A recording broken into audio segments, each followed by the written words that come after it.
اللہ تعالیٰ نے فرمایا کہ کیا آپ نے ایسے شخص کو دیکھا جس نے اپنی خواہشات کو خدا بنا لیا ہو، معبود بنا لیا ہو؟ معبود کسے کہتے ہیں؟ جس کی عبادت کی جائے، جس کو فالو کیا جائے، جس کی غلامی اختیار کی جائے۔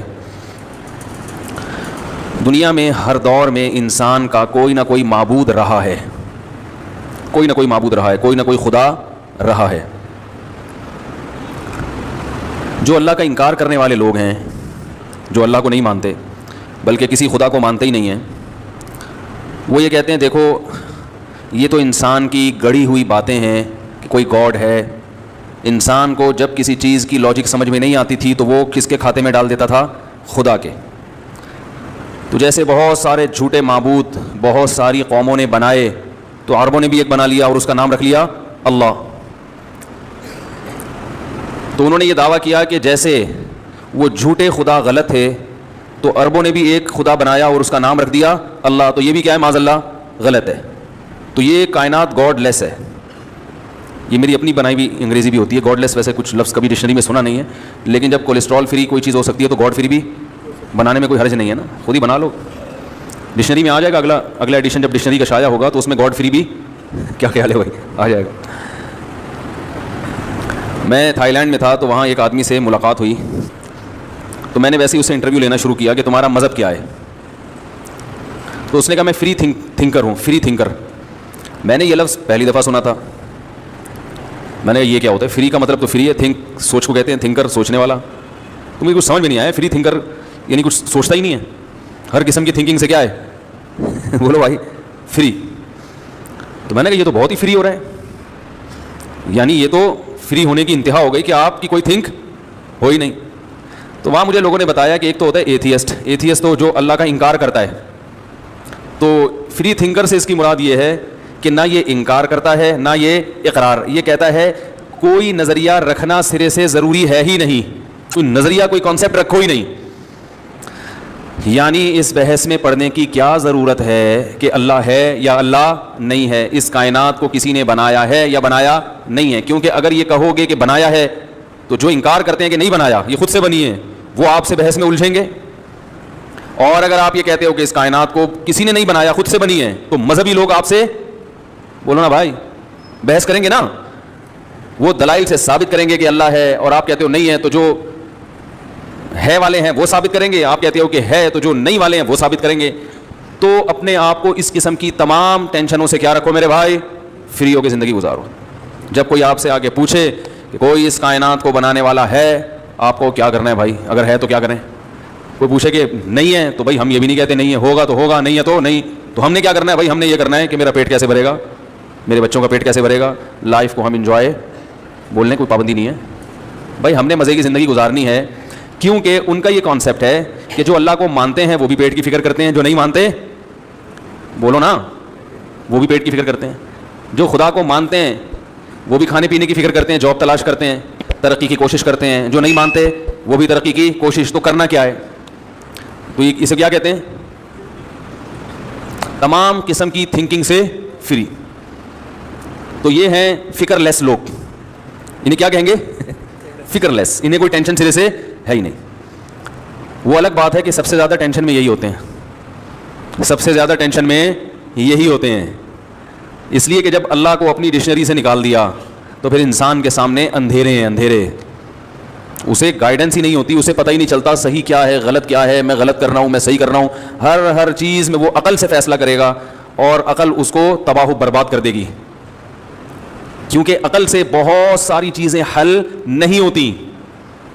دیکھو یہ میں مثال سے سمجھاتا ہوں، موضوع میرا کیا ہوتا ہے کہیں اور چل پڑتے ہیں، لیکن چلو دعا یہ کی ہوتی ہے اللہ جس چیز میں لوگوں کو زیادہ فائدہ ہو ادھر ہی لے چلا میں۔ کیا خیال ہے بھائی؟ دیکھو اس کی مثال ہے، آپ کا ارادہ تھا سوراب گوٹ پہ تکے کھانے کا، آپ نے اپنے دوست سے کہا یار چلو سوراب گوٹ چلتے ہیں، جو دمبے کے تکے ہیں جو حقیقت میں بھینس کے ہیں، دمبے کے نام پہ بکتے ہیں، چلو وہ کھانے چلتے ہیں، سنا ہے وہاں افغانی پلاؤ بڑی مزے کی ہوتی ہے۔ منزل آپ کی کیا تھی بھائی؟ سوراب گوٹ۔ آپ کا دوست باتوں باتوں میں آپ کو لے گیا ادھر، لے گیا قصبہ کالونی۔ اب آپ جب دیکھیں گے کہ جانا سوراب گوٹ تھا، پہنچ گئے کہاں؟ قصبہ کالونی، تو آپ پریشان ہو گئے نا؟ کیا خیال ہے بھائی؟ لیکن وہ آپ کو ایک ہوٹل میں لے گیا، اس نے کہا یہاں وہاں سے بھی اچھے تکے ملتے ہیں، تو آپ کہو گے بھائی مقصد تو کھانا تھا, سوراب گوٹ کی زیارت کرنا مقصد نہیں تھا. اگر وہاں یہاں سے بھی اچھے تکے مل رہے ہیں, یہاں وہاں سے بھی اچھے, تو کوئی مسئلہ نہیں ہے. تو بھائی ہم جمعے کو اگر ایک ٹاپک ذہن میں رکھ کے بیٹھتے ہیں, لیکن ہمیں کہیں اور کے کباب زیادہ اچھے لگنا شروع ہوتے ہیں, تو میرا خیال ہے کوئی حرج. مقصد تو ہے دین پہ چلنا, دین پہ چلنے کی فکر پیدا ہونا. تو اگر کسی اور چیز سے ہو رہی ہے تو مقصد تو حاصل ہو گیا نا. تو مقصد کو دیکھنا ہے یا ذرائع کو دیکھنا ہے؟ کیا خیال ہے بھائی؟ مقاصد کو دیکھنا چاہیے. تو میں یہ عرض کر رہا تھا میرے بھائی, آج بہت سارے معاملات ہمارے خراب اس لیے ہیں کہ ہم اسلام کو فالو نہیں کرتے, اسلام کو سپیریئر نہیں مانتے ان چیزوں میں. تو یا تو اللہ کے ساتھ بہت سارے اللہ مان لیے, یا سرے سے اللہ کا انکار کر دیا, یا سرے سے کوئی نظریہ ہی نہیں رکھا. یہ تمام راستے آپ کو جہنم کی آگ کی طرف لے کے جائیں گے, تمام راستے آپ کو بے سکونی کی طرف لے کے جائیں گے. ایک ہی راستہ ہے آپ کے پاس جو قرآن نے بیان کیا, وہ کیا ہے کہ ایک اللہ پر ایمان لے آؤ اور اپنے آپ کو اس کے حوالے کر دو, اور اسی کو معبود کہا جاتا ہے. عبادت کا معنی ہے غلامی. عبادت کسے کہتے ہیں؟ غلامی کو. اور جس کی عبادت کی جائے اسے کیا کہا جاتا ہے؟ معبود. تو ہم صرف ایک کے غلام ہیں, وہ کون ہے؟ اللہ ہے. تو بھائی یہ فیصلہ کرو کہ میں آزاد ہوں یا میں غلام ہوں. تو میں نے جو آیت پڑھی نا قرآن مجید کی, افرأیت من اتخذ الہہ ہواہ, اس آیت میں اللہ نے بتایا ہے کہ جو کسی کو معبود نہیں مانتا اور یہ کہتا ہے میرا کوئی معبود نہیں ہے, جو فری تھنکر ہیں یا اللہ کا انکار کرنے والے ہیں, اللہ فرماتے ہیں یہ جھوٹ بولتے ہیں, ان کا بھی معبود ہے. یہ جو کہتے ہیں میرا کوئی معبود نہیں, میں کسی کو فالو نہیں کرتا, یہ جھوٹ بولتے ہیں. آپ حیران ہوں گے بھائی وہ تو خود کہہ رہے ہیں کہ ہم نہیں مانتے. اللہ اگر یہ کہتا کہ یہ غلط کہتے ہیں تو ہم کہتے ہیں بھائی واقعی غلط کہہ رہے ہیں, اللہ تو ہے. لیکن اللہ کہتے ہیں کہ یہ کیا کہہ رہے ہیں, یہ ان کا دعویٰ یہ ایسا ہے نہیں, یعنی یہ مانتے ہیں معبود کو. ارے عجیب بات ہے نا, ایک آدمی کہہ رہا ہے میں نہیں مانتا, آپ کہہ رہے ہو نہیں تو مانتا ہے, وہ کہہ رہا ہے میں جھوٹ بول رہا ہوں کیا, میرے دل کی حالت تو میں ہی جانتا ہوں نا. اللہ کہہ رہے ہیں کہ نہیں ان کے دل کی حالت تم نہیں جانتے, یہ خود بھی نہیں جانتا, میں جانتا ہوں. یہ جو کہہ رہے ہیں میں کسی کو معبود نہیں مانتا, غلط کہہ رہے ہیں. یہ اپنی خواہشات کو خدا بنا کے بیٹھے ہوئے ہیں. دیکھو معبود اسے کہتے ہیں, آپ جب کسی کے غلام ہو نا, تو جب وہ کسی بات کا آرڈر کرتا ہے تو اس آرڈر کے پہ چلنے کے لیے لاجک نہیں پوچھی جاتی. دیکھو دوست آپ کو آ کے کہے گا کہ یہ کام کرو, آپ کہیں گے کیوں, کیا خیال ہے بھائی کیوں کروں, وہ وجہ بیان کرے گا. لیکن تھانے دار آیا اور کہہ رہا ہے موبائل میں بیٹھو, تو آپ ایک دو دفعہ پوچھ تو لیں گے بھائی احتیاطاً کیوں, لیکن وہ وجہ بتانے کا پر مکلف, وہ کہے گا تھانے میں چل کے بتاؤں گا. تو بیٹھنا پڑے گا نا آپ کو. وہ کارڈ دکھائے گا بھائی میں تھانے دار ہوں, میں وردی میں آیا ہوں, مجھے حکومت نے اجازت دی ہے کہ میں آپ کو, میرے پاس عدالت سے نوٹس آیا کہ اس بندے کو اٹھا کے لے آؤ. تو آپ کو مطمئن کرنا ضروری نہیں ہے, عدالت نے نوٹس بھیجا اس کو اٹھا کے لے آؤ. کیا خیال ہے؟ دوبارہ بتا دیتا ہوں, بھی سمجھ میں نہیں آیا. تھانے دار آیا فرض کرو, گیٹ پہ کھڑا ہوا, بولے باہر آئے, آپ باہر آئے کہ نہیں موبائل میں بیٹھے, یہ عدالت نے نوٹس دیا ہے کہ اس بندے کو اٹھا کے لے آؤ, اریسٹ کرو. آپ کہیں کیوں, وہ کہیں ایکچولی بات یہ تھی کہ آپ پر چوری ثابت ہوئی ہے. آپ کہیں نہیں یہ بالکل غلط ہے. وہ کہے, اب تھانے دار کہہ رہے ہیں وہ اصل میں عدالت میں گواہوں نے سے ثابت کیا. آپ کہہ رہے ہیں وہ گواہوں کو میں جانتا ہوں, وہ تو خود چور ہیں. اب ایسے جو صاحب کہہ رہے ہیں کہ بھائی وہ اصل میں نہیں, ایسا نہیں ہے, یہ بات ثابت ہو چکی ہے کہ وہ چور نہیں ہے, آپ چور ہیں. آپ کہہ رہے ہیں نہیں آپ کو غلط انفارمیشن ملی ہے. وہ کہہ رہے ہیں بھائی شناختی کارڈ پہ جو نام ہے وہی آپ کا نام ہے, عدالت نے جو نوٹس بھیجا ایڈریس بھیجا وہی ہے. کہہ رہے ہیں نہیں وہ اصل میں وہ سیم نام کا ایک اور بندہ دوسرے محلے میں بھی رہتا ہے. تو وہ ایسے جو صاحب کے پاگل ہونے کی علامت ہے نا, ہیں کیا خیال ہے؟ وہ آپ کو وہ کیا کر رہا ہے, کہہ رہا ہے یار کرسی لے آؤ, ادھر سے چائے لے آؤ, میں اس کو بیٹھ کے سمجھاتا ہوں. جب یہ سمجھ جائے گا تو میں اس کو اریسٹ کروں گا, کیونکہ جو ایک آدمی کے سمجھ میں نہیں آ رہا میں اس بیچارے کو اریسٹ کیوں کروں. ایسی کوئی پولیس دنیا میں دیکھی آپ نے؟ کیا ہو گیا بھائی؟ لیکن یہی کام ہوتا ہے, آپ کا کوئی دوست آتا ہے یا ویسے کوئی انون پرسن آیا, وہ آ کے کہتا ہے گاڑی میں بیٹھو, آپ پوچھیں گے نا کیوں, وہ کہے گا آپ چور ہو, آپ بولیں گے کس نے کہہ دیا. اب بحث کرنا بنتا ہے. کیا خیال ہے بھائی؟ تو جب آپ کسی کو گاڈ مان لیتے ہیں, خدا مان لیتے ہیں, تو جب وہ آرڈر دے گا تو بحث کرنا نہیں بنتا. نہیں آ رہی بات؟ پھر بحث کرنا نہیں بنتا. پھر بھائی وہ پھر گاڈ ہونے کا فائدہ کیا, خدا ہونے کا فائدہ کیا, اس کا معبود ہونے کا, آپ کے غلام اور اس کے آقا ہونے کا فائدہ کیا ہوا؟ اگر اس کو بھی سمجھانا ہے ہر چیز یہ کرو یہ نہیں کرو. جیسے میں نے بھی بات کی نا, گھر کا سربراہ کون ہے؟ قرآن کے مطابق مرد ہے. اب خواتین بحث کرتی ہیں, تو بھائی اگر آپ نے بحث کرنی ہے تو اسلام چھوڑ دو. اب بولے میں مسلمان نہیں ہوں, میں اسلام کو نہیں مانتی, میں اللہ کو نہیں مانتی, میں قرآن کو نہیں مانتی, ختم. پھر انگریز بن جاؤ تو پھر آپ کو سمجھایا جائے گا یہ ایکچولی یہ, تو پھر آپ کی بحث, تو وہ پھر بحث کر کے انہوں نے کہا کوئی کسی کا سربراہ نہیں ہے. وہ انگریز نے کہا اتنی گھنٹے لگا کے کون سمجھائے گا یار کون سربراہ ہے, تو انہوں نے کہا کوئی سربراہ نہیں ہے, لائف کو بس کیا کرو, انجوائے کرو, ٹھیک ہے نا. تو ان ٹینشنوں سے اپنے آپ کو آزاد کر لی. تو ساری ٹینشن اسلامی معاشرے میں اور خاندانی نظام کو بچانے کے لیے. آپ میرے پاس ایسے کیس بھی آتے ہیں, میاں صاحب گھر میں خرچہ ہی نہیں دے رہے, تو ان کو جب کہا جائے بھائی خرچہ تو آدمی کے ذمہ ہے, وہ کہیں نہیں اتنا کماتی ہے, اتنی ماشاءاللہ اللہ نے اس کو نوازا ہے, اتنے ابا سے تو مجھ سے کیوں مانگتی ہے. تو ہم ان سے کہیں گے بھائی جان خدا کا حکم کیا ہے کہ ذمہ داری کس کے کندھوں پہ ہے. میں نے کہا بھائی آپ کی بیگم کو 3 کروڑ کے پلاٹ بھی اگر وراثت میں ملے ہو نا, تو پھر بھی, اور آپ رکشا چلاتے ہو, پھر بھی ذمہ داری آپ پر ہے, اس پر نہیں ہے. کہ نہیں کیوں کیوں, تو کیوں کیوں کا مطلب ہے کہ آپ اللہ کو اللہ بولو نا نہیں مانتے. بھائی اللہ کو اللہ مانیں گے تو اللہ نے کہہ دیا کہ نظام بنا دیا تو آپ کو فالو, آپ کی سمجھ میں آئی یا نہ. اللہ نے کہا بہن کو وراثت دو, کہا نا اللہ نے. ابھی دیکھو ایک خاندانی لوگ آئے تھے ابھی, انہوں نے ایک مسئلہ پوچھا کہ ہمارے والد صاحب, ابھی جمعے کی نماز سے پہلے انہوں نے کہا کہ ہمارے والد صاحب نے زندگی میں ہماری بہن کو پورا ایک مکان دے دیا تھا اور کہا تھا کہ میرے مرنے کے بعد اب تمہارا وراثت میں حصہ نہیں ہے کیونکہ میں زندگی میں تمہیں دے رہا ہوں. والد صاحب کا انتقال ہو گیا, اب وراثت میں ایک مکان ہے. تو بھائی مجھ سے پوچھ رہے ہیں کہ کیا اس بہن کا حصہ ہوگا کہ نہیں ہوگا. میں نے کہا بھائی ہوگا. میں نے کیا کہا بھائی ہوگا. وہ کہہ رہے نہیں, وہ تو ایگریمنٹ ہوا تھا, بہن بھی اس پہ راضی تھی کہ میں یہ مکان لے رہی ہوں اور مرنے کے بعد میں حصہ نہیں لوں گی. میں نے کہا یہ ایگریمنٹ شریعت میں کل عدم ہے, اس کی کوئی حیثیت نہیں ہے, کیونکہ جو حق آپ کا ابھی ہوا ہی نہیں ہے آپ پہلے سے اس سے دستبردار نہیں ہو سکتے. میں آپ سے کہوں کہ فیوچر میں جتنے پیسے آپ کے ذمے میرے ہوں گے وہ ابھی سے میں نے معاف کر دیے, وہ نہیں معاف ہوتے. جب پیسے ہوں گے تو پھر معافی کا اعتبار ہوگا. تو وراثت کا حق آتا ہے باپ کے مرنے کے بعد, تو بہن کا ابھی حصہ آیا ہی نہیں ہے تو وہ معاف پہلے سے ہو ہی نہیں سکتا. میں نے کہا پورا حصہ دینا پڑے گا, اور وہ جو مکان زندگی میں دیا وہ غریبی. اب ایسے موقع پہ عام طور پہ لوگوں کے چہروں پہ آ جاتی ہیں سلوٹیں, سوال کرتے ہیں کیوں ہمارا اتنا نقصان, ہم تو دھوکے میں آ گئے. کیونکہ بڑے خاندانی لوگ تھے, انہوں نے کہا ٹھیک ہے ہم ان کو حصہ دیں گے. بس ہم یہ پوچھنا چاہ رہے تھے اسلام کیا کہتا ہے. سمجھ میں آ رہی ہے بات؟ نہیں آ رہی؟ آ رہی ہے. تو بھائی اللہ کا مطلب یہی ہے کہ جب ایک بات اللہ نے کہہ دی وراثت کی, تو اللہ نے قرآن میں اصول بیان کر دیا نا کہ مرنے کے بعد ہے, وہ زندگی میں نہیں ہے. تو یہ خاندانی لوگ ہوتے ہیں, کم از کم ایک طرف تو ہوئے ہوئے ہیں نا. ایک ہمارا تو پتہ نہیں چل رہا کہ کدھر ہیں ہم لوگ, ہیں کیا. ایک بحث لامتناہی شروع ہو جاتی ہے.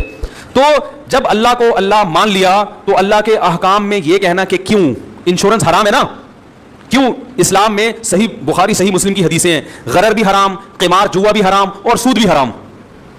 اس کی وجہ اللہ نے نہیں بتائی, حکمتیں بتائی ہیں, لیکن اصل وجہ یہی ہے کہ اللہ نے حرام کر دیا. اب انشورنس میں بھائی یہی ہو رہا ہے, ابا مر گئے تو پیسے ملیں گے, نہیں مرے تو وہ رقم انشورنس کمپنی کا پروفٹ کمانے کا یہ طریقہ شریعت میں حلال بولو بھائی نہیں ہے. کہ ان کی گاڑی کو ٹکر لگ گئی تو انشورنس کمپنی کا نقصان, ٹکر نہیں لگی تو کلائنٹ کا نقصان, کہ اس کی ساری قسطیں انشورنس کمپنی کھا جائے گی.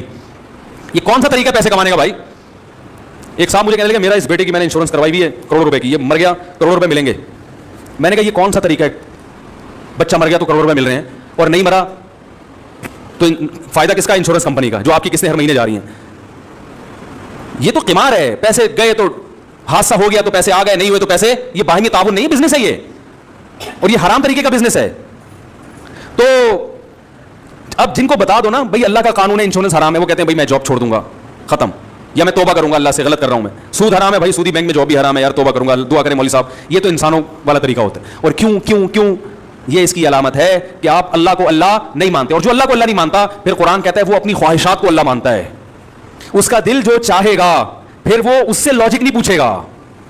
نہیں یاری بات, یعنی جس کو خدا مان لیا تو اس کا مطلب اس کے حکم پر عمل کرنے کے لیے اس حکم کی لاجک سمجھ میں آئے یا نہ آئے یہ ضروری نہیں ہے. تو اللہ فرماتے ہیں جو اللہ کو اللہ نہیں مانتے, جن کا ایک خدا نہیں ہے, ان کی خواہشات ان کے خدا ہیں, اور پھر ان کا ایک نہیں ہے سینکڑوں, جتنی خواہشات ہیں اتنے سارے ان کے خدا ہیں. شرابی کا خدا کیا ہے, اس کی خواہش. جب اس کا دل چاہتا ہے میں شراب پیوں تو وہ اس دل سے پوچھتا ہے کہ کیوں ہے, اگر یہ عقل سے پوچھتا ہے. اگر عقل سے پوچھے گا عقل کہے گی بھائی اس کے یہ نقصان ہے, جگر کو نقصان ہوتا ہے اور لت پڑتی ہے. یہ جو تم سکون کی تلاش میں شراب پی رہے ہو, اس سے تمہیں شراب کی لت پڑے گی, تمہیں ہر تھوڑی دیر بعد دوبارہ سکون چاہیے گا. اچھا چلو تم پی کے بہکتے نہیں ہو ہیں, ٹھیک ہے نا, تم اتنی پیتے ہو کہ کنٹرول میں رہتے ہو, تو کنٹرول میں رہنے کا بھی اس کے بھی نقصانات ہیں, کنٹرول میں رہ کے پینے کے بھی نقصانات. پھر آپ یوٹیوب پہ سرچ کریں کہ جن ملکوں میں شراب الاؤ ہے, شراب کی وجہ سے کتنے قتل ہوتے ہیں, کتنے ایکسیڈنٹ ہوتے ہیں. میں ایک پی آئی اے کے پائلٹ سے میری دوستی ہو گئی, میں نے ان سے پوچھا کہ میں نے کہا امریکہ میں تو اتنی شدید سیکیورٹی ہے, وہاں ہوائی جہاز کے حادثے کیسے ہو جاتے ہیں, وہ تو اتنے ایکوریسی کا وہاں کا سسٹم ہے. چلو ہمارے یہاں ٹرین ادھر سے ادھر ٹکرا گئی کیونکہ وہ جو کھینچنے والا تھا وہ اتفاق سے زیادہ گٹکا کھا لیا تھا اس نے, یا وہ سو گیا تھا, اور اس کو بھی پتا تھا کہ ٹرینوں کو آپس میں ٹکرا دو کیس ویس کچھ بھی نہیں بنے گا, تو بہت کچھ ہو جاتا ہے نا, وہ چیزیں اڑا دو, یہ کر دو وہ کر دو, تو کتا سامنے آ گیا ہے بھائی کیا خیال. تو ہمارے یہاں تو بہت کچھ ہو رہا ہے, ان کے یہاں اتنا ایسی دھاندلی نہیں ہوتی. ہمارے یہاں تو وہ جو جہاز گرا تھا نا جس میں جنید جمشید شہید ہو گئے, مجھے ایک پی آئی اے کے عملے کے کسی شخص نے بتایا کہ پہلے بتا دیا گیا تھا کہ اس کا انجن صحیح نہیں ہے, یہ گر سکتا ہے, اس کے باوجود وہ جہاز اڑایا گیا ہے. یار دنیا میں کہیں ایسی دھاندلی ہوتی ہے بھائی, بتایا اور پھر کیس بھی نہیں بنا کوئی. یعنی یہ اس سے بڑا جرم ہے, یہ اس سے بڑا جرم ہے. وہ اوپن ہی نہیں کیا گیا پبلک کے سامنے کہ یہ جہاز گرا کیوں. وہ بلیک باکس جو بلیک باکس ہوتا ہے نا, اس میں تو ساری ریکارڈنگ ہے, وہ یہاں کھلا ہی نہیں ہے, کوئی پوچھنے والا نہیں ہے. تو کیا کہہ رہا تھا میں, یہ کہاں سے بات آ گئی, ہاں میں یہ کہہ رہا تھا. تو میں نے وہ پائلٹ سے پوچھا, میں نے کہا یار وہ امریکہ میں اتنے جہاز جو وہاں بھی ظاہر گر جاتے ہیں, انہوں نے کہا وہاں زیادہ تر حادثات ہوتے ہیں پینے کی وجہ سے. حالانکہ پینے کے بعد ٹیسٹ ہوتا ہے, زیادہ تو نہیں پی رہی, اس کے باوجود بہت کچھ ہو جاتا ہے. پی کے پتہ ہی نہیں کہ پائلٹ کو وہ ایک چرسی سے کسی نے پوچھا نا کہ ہم نے سنا ہے کہ تم لوگ چرس پی کے تمہیں ایسا لگتا ہے جیسے ہم چاند پہ ہیں, کیا ایسا ہی ہے؟ اس نے کہا تو ابھی کہاں بیٹھا ہوں میں, ہے بھائی ابھی کہاں بیٹھا ہوں, ابھی چاند پہ ہی تو بیٹھا ہوں. کیا ہوا ہے؟ اچھا اچھا اچھا اچھا, یہ پہلے بتاتے نا. لندن میں اجتماع ہو رہا ہے بھائی, تبلیغی اجتماع ہو رہا ہے. علماء کرام اور اکابرین کرام پاکستان, انڈیا اور ساؤتھ افریقہ سے شرکت کے لیے آ رہے ہیں. مولانا ابراہیم صاحب, مولانا عبید اللہ خورشید صاحب, مولانا سلیمان قطانی صاحب اور پروفیشنل کی جماعت علی گڑھ یونیورسٹی سے بزرگ حضرات مولانا احمد لاٹ صاحب. تو لندن میں اجتماع ہو رہی ہے لندن والوں کے لیے. انہوں نے کہا تھا کہ تبلیغ والوں نے تو نہیں کہا, تبلیغ والے اعلان نہیں کرواتے, وہ کہتے ہیں بس اخبل طریقے سے تبلیغ کرتے رہو, اسی سے جتنا ہو جائے. تو ایک ہمارے ساتھی اصرار کر رہے تھے کہ اعلان کر دیں لندن میں اجتماع ہو رہا ہے. بھائی لندن والوں سے تمام حضرات سے گزارش ہے, ٹھیک ہے, کہ اجتماع میں زیادہ سے زیادہ شریک ہو. تو غیر مسلم ممالک میں تو زیادہ انسان کو ضرورت ہوتی ہے کہ ایسی کسی گیدرنگ میں شریک ہو. تو بات کو سمیٹ کے ختم کرتا ہوں. تو اب شراب پینے والا شراب پہ 10 قسم کے لیبل لگا لے گا اچھائی کے. وہ اس لیے لگا رہا ہے کہ اس نے اپنی خواہش کو اپنا خدا, اس کی خواہش کہہ رہی ہے پیو, تو بھائی سمجھ میں آئے نہ آئے کرنا کیا ہے, بولو نا, پینا ہے. جو زنا کرنے والا ہے اس کی سمجھ میں آئے نہ آئے اس نے زنا کرنا ہے, کیونکہ خواہش کو خدا بنا لیا اس نے. جس نے چوری کرنی ہے وہ چوری کرتا ہے. آپ اس سے 100 چیزیں پوچھیں. اچھا ان کی جب چوری ہوتی ہے تو پریشان ہوتے ہیں. یہ ڈاکو سے جب کوئی گن پوائنٹ پہ کچھ چھین کے لے جائے تو گالیاں دے رہا ہو, تو یہ ہو رہا ہے ملک میں, یہ ناانصافی ہو رہی ہے.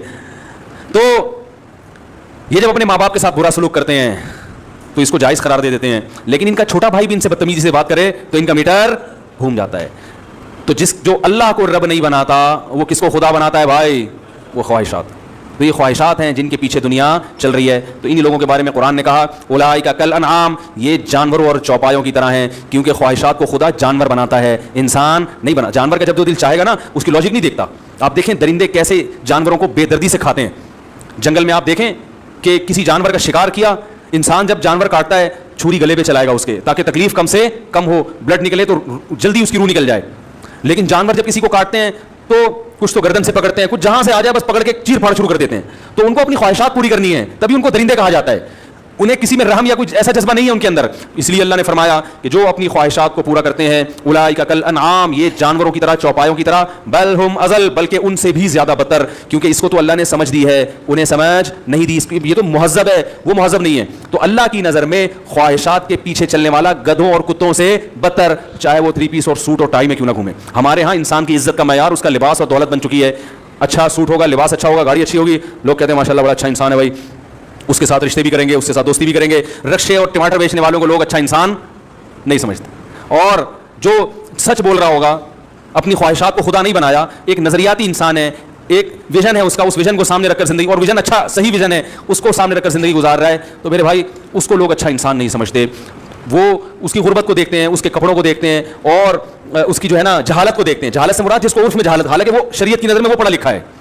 PhD ڈاکٹر وہ شریعت کی نظر میں پڑھا لکھا نہیں ہے اگر وہ چور ہے تو, اور ایک جاہل آدمی وہ شریعت کی نظر میں پڑھا لکھا ہے اگر وہ چور نہیں ہے. تو یہ آخرت کا جو معاملہ ہے میرے بھائی, جس میں یہ فیصلہ ہوگا کہ اچھا کون ہے برا کون ہے, اس کا معیار بالکل ہی الگ ہے. یہ بالکل ہی ایک الگ کیٹیگری میں لوگ جو ہے نا ڈیوائڈ ہو جائیں گے قیامت کے دن. تبھی قرآن کہتا ہے بہت سے چہرے سیاہ ہوں گے مگر سفید ہو جائیں گے, بہت سے سفید چہرے سیاہ ہو جائیں گے. بہت سے لوگ جو دنیا میں ذلیل تھے وہ آخرت میں عزت دار بن جائیں گے, بہت سے جو دنیا میں عزت دار تھے وہ آخرت میں ذلیل ہو جائیں گے. اللہ تعالی ہمیں اللہ کو صحیح طرح سے ماننے اور اللہ کی صحیح طرح سے ماننے کی توفیق عطا فرمائے. سبحان اللہ و بحمدہ, نشہد ان لا الہ الا انت, نستغفرک و نتوب الیک.